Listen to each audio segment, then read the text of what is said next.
Hi friends, good morning అండి. ఎలా ఉన్నారు? బాగున్నారు? ఈరోజు సండే కదండి, చికెన్ తెప్పించానండి. నేను చక్కగా కాసిన ఉల్లిపాయ ముక్కలు కోసుకున్నానండి, పచ్చిమిరకాయ ముక్కలు ప్లస్ ఉప్పు, పసుపు, కారం, చక్కగా అల్లం, వెల్లుల్లిపాయలు అన్నీ రెడీ చేసి పెట్టుకున్నానండి. ఇదిగోండి దానికి కావాల్సిన పదార్థాలు మొత్తం ఉల్లిపాయలు, అల్లం, వెల్లుల్లి, పచ్చిమిరకాయలు, కారం అన్నీ మొత్తంగా మాంసాన్ని కట్ చేసి రెడీగా ఉంచుకున్నానండి.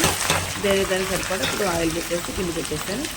ఉల్లిపాయ ముక్కలు, పచ్చిమిరకాయ ముక్కలు వేసేసి చక్కగా ఉల్లిపాయలు, పచ్చిమిరకాయలు మంచిగా వేసేసుకోవాలండి. చిన్న మంట మీద దోరగా వేయించుకుంటే కూర బాగుంటుందండి మంచిగా. అది కూడా ఎక్కువ గ్యాస్ పెట్టుకుని కొంచెం పెట్టాలండి. ఇప్పుడు చికెన్ వేసేస్తాను అందులో చక్కగా. అది చికెన్ చక్క అందులో పసుపు, గల్లుప్పు, పసుపు, కారం చక్కగా 3 వేసేస్తానండి. పసుపు, ఉప్పు, కారం వేసేస్తాను కదండి. దాన్ని మంచిగా చేస్తూ శుభ్రంగా మంచి ముక్కలు కలిసినట్టు కలవతిస్తానండి. మొత్తంగా కలిసిపోయింది కదండి. 2 నిమిషాల పాటు అలా ఉంచిన తర్వాత కూర వేసేద్దాం. ఉల్లిపాయ ముక్కలు వేగిపోయినట్టు కూరలు వేసాం కదండి. ఇది మొత్తం కలిసేటట్టుగా కలిపేద్దాం.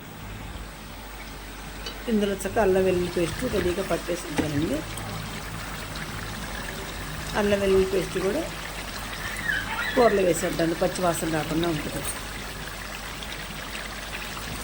4 పక్కలు సమానంగా వేసాను. అక్కడ కొంచెం సమానంగా వేసానండి.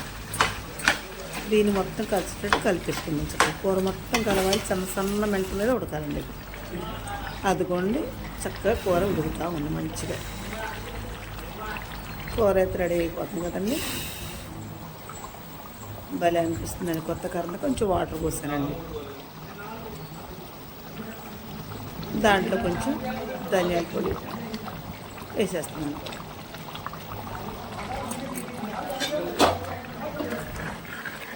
చక్కగా కమ్మటి వాసనతో మన చికెన్ కూర రెడీ అయిపోతూ ఉంది. ఈ విధంగా తిప్పేస్తుంది. చక్కగా కూర దగ్గరగా ఉడకాలండి.